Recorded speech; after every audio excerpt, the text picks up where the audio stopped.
ይሄ ከተማ የኦሮሞ ነው ማለት ሌላ ሰው አይኖርበትም ማለት አይደለም። አዳማ የኦሮሞ ነው፣ ማአት ሰው ነው የሚኖረው።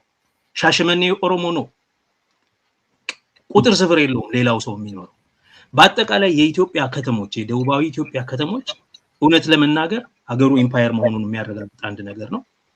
ከተሞቹ ውስጥ ማን ነው የሚኖረው? ከተሞቹ ውስጥ እኮ ኔቲቭ አይኖርም። እውነት ለመናገር ለምሳሌ ሲዳማ ሐዋሳ ከተማ ውስጥ በጣም ትንሽ ነበር የሚኖረው። በ2005 የክልልነት ጥያቄ ሲጠይቁና በኋላ መለስ ይሄን ጥያቄ ከሽማግሌዎች ሲያስቸግሩት ሄዶ ማረጋጋት ፈለገ። ህዝቡን ጠርቶ ካድሬዎችን ይዞ ማነጋገር ጀመረ እና ህዝቡ ግልጽ አድርጎ ነገረው፣ እኛ ክልላችንን እንፈልጋለን። በዚህ ጊዜ ምን አለ? እዚህ ከተማ እንኳን በራሳችን ከተማ ውስጥ ባዕድ ነን፣ ሐዋሳ ማለት ምንም ቋንቋውን ተመልከት፣ ምንም በቃ እኛ እንደ ሌላ ቦታ እንደመጤ ነው የምንታየው ምናምን ሲባል ነገሩ ለካ አንደኛ ይሄ ክልልነት የሚለው የሊቃን ጥያቄ ነው እንጂ የህዝብ አይደለም። ሁለተኛ ዋናው ችግር የልማትና የመልካም አስተዳደር የፍትሃዊ ተጠቃሚነት ነው በሚል ምን ነገር ይዞ መጡ? ከ2006 ምናምን በኋላ መሬት እንዲሰጥ ለብዙ የሲዳማ ልጆች በሐዋሳ ከተማ ማለት ነው እንዲሰጥ ተፈቀደ። ከዛ የመለስ ሰፈር ተባለ። ያ ሰፈር አሁንም ድረስ አለ። ሲዳማዎች ልክ ሲዳማዎች መሬት ተሰጥቷቸው እዛ ቤት ምናምን ሲኑ ለኖራቸው ሲጀምር የከተማው ይሄ አሁንም የከተማው ነዋሪ ከሌላ ቦታ የመጣው ማለት ነው ነቃዩ እንዴት ብሎ በቃ እነዚህ ኮመጡብን ብሎ በጣም ብዙ ዛቻ ነበር። ሄዶ ሲዳማ ነፃ ክልል ይኑረኝ ሲል እንደገና የመከራከሪያ ሐሳብ አድርገው የመጡት ሐዋሳ በሌሎች ላብ ነው የበለጸገችው፣ ሐዋሳ የሲዳማ አይደለችም፣ ሐዋሳና ሰማይ የኔ ነው አይባልም፣ ፊንፊኔና ሰማይ የኔ ነው አይባልም እንደሚባል እያሉ ማለት ነው ሲኖሩ ነበር። ናው ለምንድን ነው ይሄን ሁሉ ማነሳው? ከተሞቹ አክቹአሊ የአንድ ብሔር ከተማ ሆነው አያውቁም። የኢምፓየሩ ማዕከል ይሆናሉ። ወታደር ነው የሚሰራው፣ መከተሚያ ቦታ ነው በነገራችን ጋሪሰን ታውን እንጂ በተፈጥሮ ህዝብ ተሰባስቦ እንደ ሌሎቹ የአውሮፓ የአሜሪካ ከተሞች ህዝብ ተሰባስቦ የፈጠራቸው አለ አይደል በህዝብ ፍላጎትና እንትን አይደለም። ከተሞቹ ወታደር ይገባል፣ ጋሪሰን ያደርገዋል፣ ባንዲራ ይሰቅላል፣ ትምህርት ቤት ይሰራል፣ ቢሮ ያቋቁማል። ከዛ በኋላ እዚህ ሰፈር ዞር በሉ ይላቸዋል፣ መነቀደ ያባራል፣ ገበሬ ምንም ከዛ እንደዚህ ነው የተቋቋመው። እንዲሁም ሐዋሳ በጣም የሰለጠነች የሚባለው እንግዲህ በኃይለ ሥላሴ ዘመን በማስተር ፕላን የተሰራች ከተማ የምትባለች እሷ በደንብ የኢምፔሪያል ፉትፕሪንት ያላት ናት። በደንብ በንጉሰ ነገስት ሐሳብ ውስጥ በማስተር ፕላን ታቅዶ የተነቀለበት ማለት ነው ሲዳማ። ከዚህ አንፃር ከተሞቹ የትም ቦታ ሁሉም ህዝብ ነው የሚኖረው። ከፊንፊኔ ኦሮሞ ሌላውን ህዝብ ያስወጣል የሚለው ስጋት ከየት ነው የሚመነጨው ካልክ የኛ አይደለም፣ ሌባ ነው የያዘው መሬት ስቶለን መሬት ስለሆነ ባለቤቱ ከመጣ ይወስኛ ትቀኛል የሚል ስጋት ነው እንጂ ኦሮሚያ ውስጥ የሌላ ህዝብ የማይኖርበት ከተማ የት ነው ያለው? አማርኛ የማይነገርበት ከተማ የት ነው ያለው? ፊቼን ተመልከት፣ ወሊሶን ተመልከት፣ አምቦን ተመልከት፣ አዳማን ተመልከት፣ ነቀምቴን ተመልከት፣ ነጌሌ ቦረናን ተመልከት፣ ሻኪሶ አዶላን ተመልከት። ኦኬ እንግዲህ ወደ ሁሉም አቅጣጫ ለእኔ ከተባለ ማለት ነው የትኛው ከተማ ነው ከተማ ሌላ ህዝብ የማይኖርበት ሌላ ህዝብ እንዳይኖር የተደረገበት? ኢንፋክት ዶክተር ገመቹ መገርሳ የኦሮሚያ ማለት ኢትዮጵያ ማለት ነው። ምክንያቱም የኢትዮጵያን ሁሉንም ነገሮች የምትሰማበት ቋንቋውንም ዘፈኑንም ባህሉንም የምታይበት ኦሮሚያ ነው። አማራ ክልል ብትሄድ እንደዚህ አታይም የሁሉንም፣ ትግራይ ብትሄድ እንደዚህ አታይም የሁሉንም። ኦኬ ግን እኛ የሌሎቹን ምንገፋ ተደርገን ከሁሉ በላይ ግን በከተማችን ውስጥ ምንገፋ መሆናችን ይሄ የሚያሳይ ኢምፓየሩን የማጥፋትና የመንቀል የመንጠቅና የመተካት ተጠየቅ ስኬት ነው እና ይሄ ውስጥ ያለው ነገር ይሄ ስለሆነ ኤኒቲንግ ኦሮሞን የሚያስታውስ ነገር የኦሮሞ ባንዲራ ያንን ፎቢያ የሚወልደውና ይሄ ፎቢያ አሁንም መኖሩ በጣም ያሳዝናል። በ21ኛው ክፍለ ዘመን አሁንም አይ ቲንክ ያለፍነው መስሎኝ ነበር። አሁንም መኖሩ በጣም የሚያሳዝን ነገር እና አብይ የኦሮሞን ጉዳይ የፊንፊኔንም ጉዳይ ጨምሮ የፖለቲካ ሸቀጥ ያደረጉት ለታ ነው። የፍትህ ጥያቄ ሳይሆን የፖለቲካ ሸቀጥ። ተቃውሞ እንደምታስታውሰው የማስተር ፕላን ይቆምልን፣ መነቀል ይቆምልን፣ ከመሬታችን መነሳት፣ ሀብት አልባ ቤት አልባ መሆን ይቅርልን፣ በዚህ ከተማ እንደ ባለቤትነታችን በህገ መንግስት እንኳን የታወቀ ልዩ ጥቅም የሚል አለ። እሱ እንኳን አልተተገበረም። እሱ አልተተገበረም እያለ ደግሞ ጭራሽ ከተማዋን በማስፋት ሌላውን አካባቢ ጭምር በፊንፊኔ ስር በማስገባት ከዛም አካባቢ ባህሉንም ቋንቋውንም ህዝቡንም አብሮ የመንቀል እንቅስቃሴ እየተካሄደ ስለሆነ ይሄ ግፍ ነው። ይሄ ግፍ መቆም አለበት። ለዚያውም በልማት ስም የሚደረግ የልማቱ ግን ተጠቃሚ የማያደርገን ተጎጂዎች እንጂ ማስተር ፕላን ስለሆነ የመጣው ይሄ መቆም አለበት። ይሄ በመሰረቱ የፍትህ ጥያቄ፣ ግፍ ይቆምልን። ቆሻሻ ምናምን ብቻ ወደኛ ይጣላል። ታስታውስ ከሆነ ቆሻሻ ለአንድ ሳምንት መጣል ወደ ኦሮሚያ መጣል ሲያቆም ከተማ ውስጥ ከባድ የቆሻሻ ክምር ፈርሶ ትልቅ ችግር ነበር። እኛ የቆሻሻው የኢምፓየሩ ቆሻሻ ተሸካሚ፣ ኦኬ፣ የኢምፓየሩ መስፋፋት የግፉ ተሸካሚ፣ ከጥቅሙ ግን የተገፋን መሆን ይቆምልን ነው ባጭሩ። ሞደስ ጥያቄ ነው እና በከተማው ውስጥ ያለን ልዩ ጥቅም እንዲከበር ደግሞ ሲከበር የስራ ቋንቋው፣ ባህላችን፣ ማንነታችን እውቅና ይሰጠው። ይሄ ከተማ የኦሮሞ ነው። ኦኬ፣ ቢያንስ እዚህ ውስጥ ድምጽ ይኑረን፣ ጥቅም ይኑረን፣ መብት ይኑረን። ጥቅም አይደለም መብት ነው። ባለቤት መብት ነው የሚኖረው። መጤው ነው ልዩ ጥቅም የሚሰጠው ተቆጥሮ ፕሪቪሌጅ የሚኖረው። አሁን የኢምፓየሩ ነገሮችን ማበላሸት የምታየው ባለቤቱ እንደ ባዕዱ እንደ ባለቤት ሆኖ ለባለቤቶቹ ልዩ ጥቅም ቆጥሮ ምንድነው የምትፈልገው እንትን ይሄ ይበቃል በቃ ብሎ ሊሰጠው፣ ይሄ ህገ መንግስታዊ ህጸጽ ነው። ይሄ ራሱ መታረም አለበት።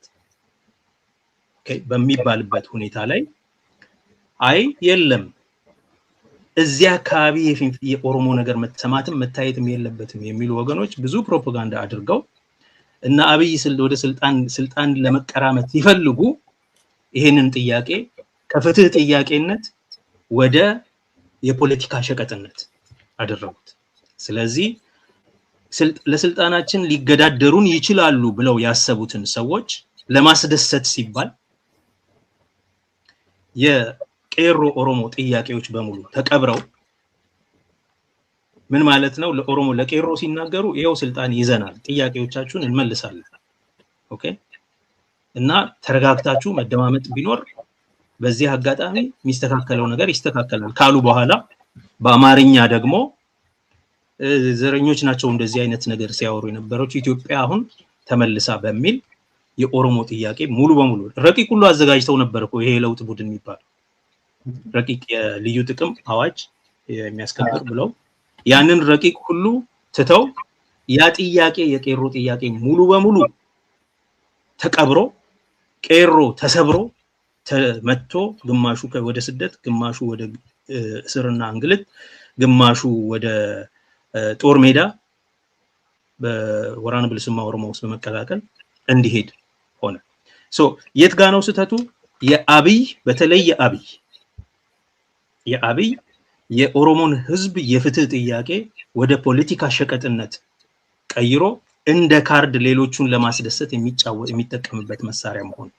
ሁለተኛ የአብይ የኢምፓየሩ ዘበኛ የመሆን ናፍቆት፣ ንጉስ የመሆን ናፍቆት። አጀንዳውን እኮ የኦሮሞ ህዝብ ምናምን ተብሎ ነው አይደለም ይሄ ለውጥ የመጣው። ለውጥ መጥቶ በሳምንቱ ስልጣን ይዞ በሳምንቱ ካቢኔውን ሰብስቦ የሚናገር የነበረው ስለነበሩ ጥያቄዎች፣ ስለነበረው ህገ መንግስታዊ መዋቅር፣ ህገ መንግስታዊ ግዴታው ምናምን ስለ ህግና ስርዓት ሳይሆን እናቱ እንዴት ንጉስ ትሆናለህ በልጅነቱ እንዳለችው ለካቢኔው ነው የሚናገረው። እሱም ጭምር ናፍቆቱ ኢምፓየሩን መመለስ፣ የኢምፓየሩ ቁንጮ ደግሞ ሆኖ በዘበኛነት መቀጠል። ይሄ ትልቅ ድል ነው ለኦሮሞ። ስለዚህ ጥያቄያችሁ በዚህ ድል ተክሷል። አሁን እናንተ ዝም በሉ፣ እኔ ሌሎቹን እንዳስተዳድር ልቀቁኝ። ወደዛ ሲሄድ ይሄ ባህል ምናምን የሚለው ነገር እዚህ ዋጋ የለውም፣ የዜጎች ነው ምናምን። ፊንፊኔም አንልም፣ አዲስ አበባ ነው የምንለው። አዲስ አበባን ብሏል ከንቲባው በወቅቱ እንደ ስሟ አዲስ አድርገን ለመገንባት የከንቲባ ታከለ ኡማ። አሁን እሱ በተቃውሞ እንቅስቃሴ ዋና ሰው ነበር። የአካባቢ ከተሞች ከንቲባ ሆኖ ዋና መረጃ ሁሉ ሊክ የሚያደርገው እሱ ነበር እውነት ለመናገር። ልክ ስልጣን ይዞ ግን በስንት ቀኑ አዲስ አበባን ለእንቁጣጣሽ ማለት ነው ሚያዝያ ላይ ስልጣን ይዘው ለእንቁጣጣሽ አዲስ አበባን እንደ ስሟ አዲስ አበባ አዲስ ለማድረግ እንሰራለን ምናምን ብሎ የኦሮምኛ ምንም ስሙን ሁሉ ረስቶ ማለት ነው። በወቅቱ ጽፌለታለሁ፣ ይሄን ያስታውሳል እሱ። አንተ በታገልከው መንገድ የተቀየረ ሁኔታን ተጠቅመህ እንደው የተሻለ ነገር ባትሰራ የነበረውን እንኳን ወግ ባለው መንገድ ትናገራለህ ሲባል ስሟን እንኳን መጠቀም ትፈራለህ ወይ? በሱ ጊዜ ነው የጣይቱ ሐውልት ይሰራ ምን ይደረግ፣ በሱ ጊዜ ነው ባልደራስ የሚባል ድርጅት ከመሬት ተሰባስቦ ከዱርዬ ተሰባስቦ የካታንጋ ደጋፊዎች የቡናና የቢራ ደጋፊዎች ናቸው እኮ ተሰባስበው ባልደራስ የተባሉት። ስቴዲየም ካታንጋ የሚባል ስፍራ አለ ታውቃለህ? ዘፈን የሚያስጨፍሩ ሰዎች ተጠራርተው የጣይቱ ብጡል ሐውልት መሰረት የተጣለበት ቦታ ነበር። የኮሎኔሎቹ ሰፈር ባልደራስ የሚባለው ሰፈር ማለት ነው። ከካዛንቺስ ወደ መገናኛ ወደ ስትሄድ ወደ እዛ መስመር ላይ እዛ ቦታ ላይ ያንን ቄሮ ሲቃወምና ሲያስቆም ማለት ነው በወቅቱ ሲያስቆም እነዚህኞቹን ተቃዋሚ ነን ብለው የሚያወሩትን ሰዎች ሰብስቦ አብይ የፖለቲካ ሸቀጥ ስለሆነ ማለት ነው ባልደራስ የሚል ድርጅት አስመስርቶ እንዲሁም የፖለቲካ ትግል አስደረገው ማለት ነው። የባልደራስ ደግሞ ከተደራጀ በኋላ ስሙንም ቀይረናል። እዚህ አካባቢ ኦሮሞ አልነበረም፣ ታሪኩም ይሄ አይደለም፣ ኦሮሞ ሰፋሪ ነው መጤ ነው ምናምን ወደሚል ተገባ ማለት ነው። አብይ ይሄን የሚያደርገው ለፖለቲካ ሸቀጡ በማዕከሉ አካባቢ በሰፋሪዎች ለመወደድ ነበር። ናው እነሱ ደግሞ ሄዱና ከሱ ጋር በሚጣሉ ጊዜ ወደ እስር ቤት ከዛ ገፍቶ እነሱም እውነተኛ ከለራቸውን ገልጠው አይ እንዲሁም ለአማራ ነው የምንታገለው ብለው ዛሬ የደረሱበት ቦታ እንዲደርሱ አደረገ። አዲስ አበባ የራሱ ምንድነው ስነ ልቡና አለው ይሉና እንግዲህ ያው ከእስክንድር በላይ አዲስ አበባ የለም ስንል አማራ ሆኖ ተገኘ። ትንሽ በጣም ራይት የሆነው ኢምፓየሩ የማን እንደሆነ ምን እንደሆነ ምን ውስጡ ያለው ኮንቴንት ይዘቱ ምን እንደሆነ የሚያሳየው ይሄ ነገር ነው።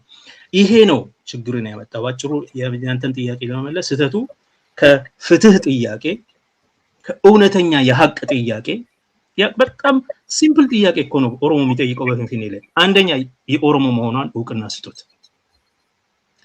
ሁለተኛ የኦሮሞ መሆኗን እውቅና ለመስጠት ኦሮሞ ባህሉ፣ ቋንቋው፣ ትርክቱ እዚህ አካባቢ ይታወቅ። ከተማው አንድም የኦሮሞ መሆኗን የሚያሳይ ነገር የለውም። ስለዚህ ያ ነገር ይመለስ። ሶስተኛ የኦሮሞ መሆኗን ለማሳወቅ ብዙ ጊዜ ያልነው ማለት ነው የፌደራል መንግስቱ የኤምፓየር ቅርስና ውርስ ነው እንጂ በስምምነት የፌደራል መቀመጫ እንዲሆን ተብሎ የተቀመጠ አይደለም። የኢትዮጵያ መንግስት እውነትም ይሄ መሬት የኦሮሞ መሬት ነው ብሎ እውቅና መስጠት ከፈለገ ኤምፓየሩንም ትራንስፎርም ማድረግ ከፈለገ አንድ ነገር ያድርግ።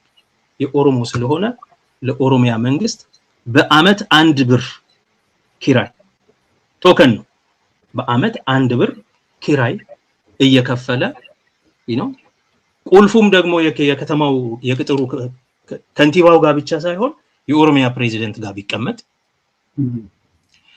በልዩ ጥቅም በሚሉት ህጋቸው ደግሞ ለማስተካከል ከፈለጉ ዱዋል አካውንታቢሊቲ ኖሚናል ሊሆን ይችላል።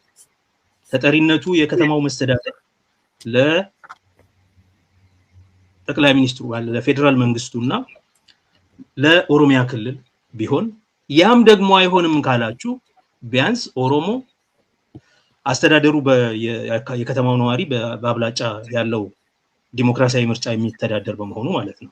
ኦሮሞ ደግሞ ትንሽ ቁጥር ስለሆነ አሁን ያለው አስተዳደሩ በማንም አዲስ አበባ ይሆንና ነገር ግን የአዲስ አበባ ምክር ቤት ውስጥ ድምጽ ይኑረው ማለት ቮት አይደለም የሚያደርገው ቮይስ የክብር አባልነት እንደ ኦብዘርቨር ስቴተስ ምናምን እንደሚባለው ኖሮ የኦሮሚያ ጉዳይ ላይ ኦሮሚያን የማይመለከት ነገር የለም ከፊንፊኔ የሚወጣ ውሳኔ ጉዳይ ላይ ሐሳባቸውን እንዲያስረዱ ማድረግ ባለቤቱ እንዲያስረዱ ማድረግ ቢሆንማ ቪቶ እንዲያደርጉ ማድረግ ነበር ፖዚቲቭ ቮት ሳይሆን እነሱ የማይመቻቸው ነገር ሲኖር ማስቆም ይሄ እኛን በዚህ መንገድ የሚጎዳ ስለሆነ ማለፍ የለበትም ግን እዛም አንደርስም ግድ የለም ሆስቴጅ ያድርጉትና አስተዳደሩን ያስቸግሩታል ከተባለ ቢያንስ ቮይስ ኢንፍሉዌንስ ያደርጋል ማሳመን ይችላል ፐርሱዌድ ያደርጋል የመወሰን ባይሆን የማሳመን የማሰማት መብት እንዲኖረው በዚህ መንገድ አድርጉ ረቂቅ አዘጋጅተው ሲልኩልን ይሄንን ነው የጠየቅናቸው በኋላ ሄደው ሸቀጥ ካደረጉት በኋላ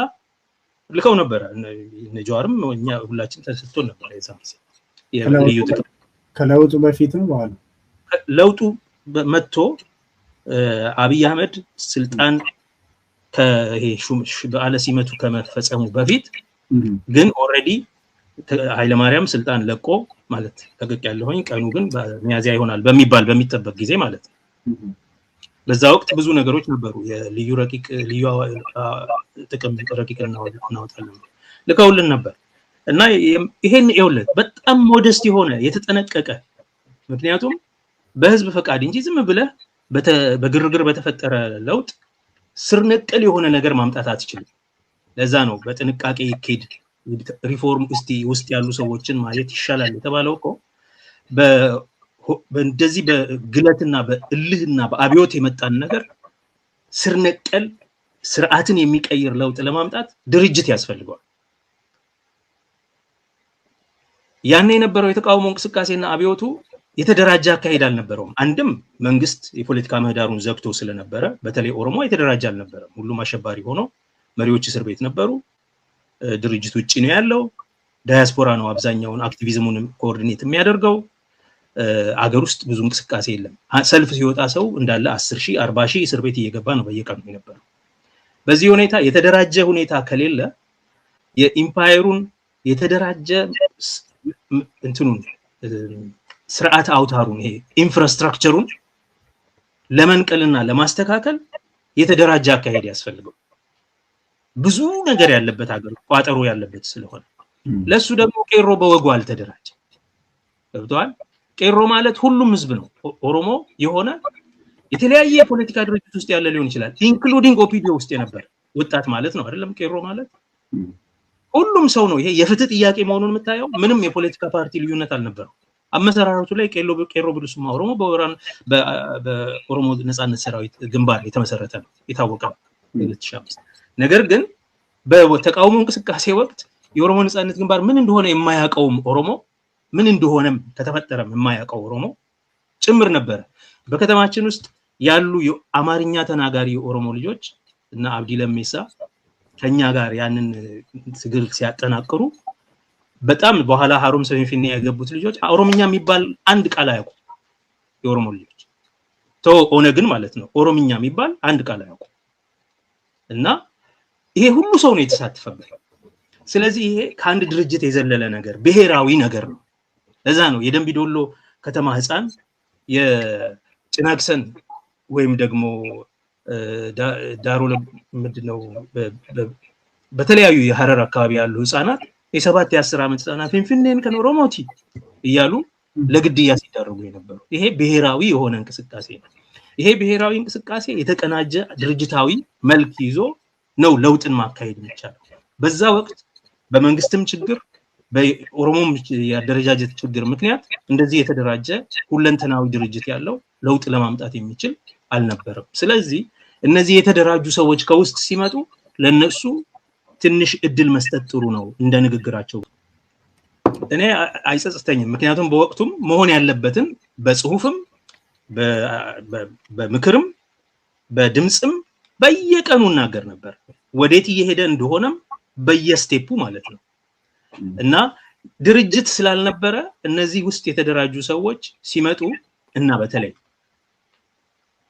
ጌታችን ህዝባችን ነው ኦኬ ኦሮሞ ነው ጌታችን የኦሮሞ ህዝብ የማይፈልገው አንዲትም ነገር ወርቅ ቢሆን ከሰማይ የሚዘንብ አይፈጸምም ሲል ለማ መገርሳ በኦሮምኛ ሰብስቦ ወጣቶቹን ቄሮዎችን ከዚህ በኋላ ኦሮሞ መሞት የለበትም እኛ ከቻልን ኦኬ ሞቱ እንዲቀር እናደርጋለን ካልቻልን ግን ከናንተ ጋር ወተን እንሞታለን ይሄ ነው የተናገረው ነገር ይሄንን የሚል ድርጅታዊ ማዕቀፍ ያለው ኃይል ከመጣ እሱን ይዘህ ወደ መረጋጋት ከደረስክ በኋላ ትራንስፎርም ማድረጉን ስራ ትጀምራለህ ነው ከመንግስት ማሻሻል ቢሆን የተለያየ ነገር ይሄ ደግሞ የሚሆነው በምን መንገድ ነው በሽግግር መንግስት መንገድ ተዘጋጅቶ ማለት ነው ይሄም ስለሆነ ነው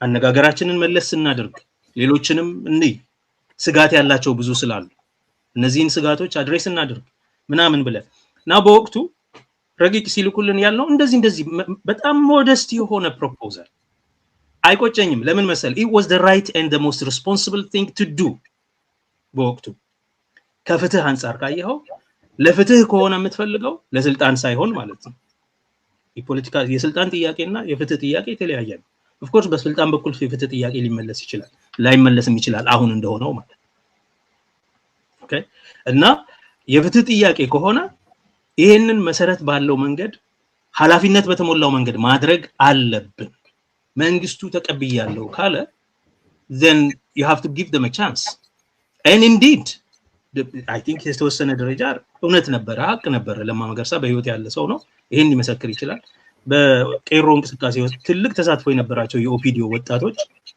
ለዚህ ምስክር ናቸው ዛሬ እኛ እንደ ጠላት ሊያውኑ ትክክለኛው ነገር እኔ መቼም አይቆጨኝም በሱ ነገር ቁጭት የሚመጣው ከ2018 በኋላ ስልጣን ከያዘ በኋላ አብይ day 1 ላይ ወደ ቀድሞ ክብር እንመለሳለን ሲል ዝም ነው ያለው የአክቲቪስት የሚባለው ቡድን ሻንጣውን እያዘጋጀ ነበር ከያቅጣጫው ማለት ነው አብይ ወደ ውጭ ሀገር መጥቶ ተስል እሱ ጋር ሄዶ ፎቶ ለመነሳት እሽቅድምድም ተያዘ ይሄ ሰውዬ ከሌላ ስክሪፕት ነው የሚያነበው ያለው ስለ ኦሮሞ ጉዳዩ አይደለም የፍትህ ጉዳይ በአጠቃላይ ጉዳዩ አይደለም የሽግግር ወደ ዲሞክራሲ የመሸጋገር ጉዳይ ኢንፍራስትራክቸሩን የማቀየር ጉዳዩ አይደለም ስንል አይ ቋሚ ተቃዋሚ ተባልኩ ቋተ ነበረ ስሜ በመካለት ከኛው ግሩፕ ማለት ነው ነጃዋርም ምናምን በኋላ ነሐሴ ላይ ከሄዱም በኋላ ያሉን ነገር ተመልሰው እንትን አቀዝቅዘው አሁን ዶክተር አብይ ላይ አትኩሮትህ ይሄ በግልጽ ጃዋር በህይወት ያለ ሰው ነው ሊናገር ይችላል አትኩሮትህ በኦሮሚያ ላይ ብቻ ይሁን እሱን ተውለት እንዴት ነው ምተውለት ስተት ነው ይሄ ለዚህ አይደለም የታገል ነው ለዚህ አይደለም ያ ሁሉ ልጆች ያ ሁሉ ደም የከፈሰሰው እንደዚህም ደግሞ አለ አይደል ወደ ሌላ ነገር የሚሄድ ነገርማ አይደለም የጠየቀው ሞደስት የፍትህ ጥያቄ ነው የጠየቀው የኦሮሞ ወጣት በጣም ሞደስት የሆነ ህገ መንግስቱ ይከበር እኮ ነበር የሚሉት መፈክሮቻቸውን ካስታወስ ህገ መንግስቱ ይከበር አንቀጽ 39 ይከበር የኦሮምኛ ቋንቋ የፌደራል ስራ ቋንቋ ይሁን በከተማችን ውስጥ ያለን ልዩ ጥቅም ይከበር በቃ ይሄ ግን ተዘርዝሮ በህግ መልክ እንዴት ይተገበራል ለሚለው ደግሞ በረቂቅ መልክ አዘጋጅተው ረቂቁን ሲልኩልን ሰተናቸዋል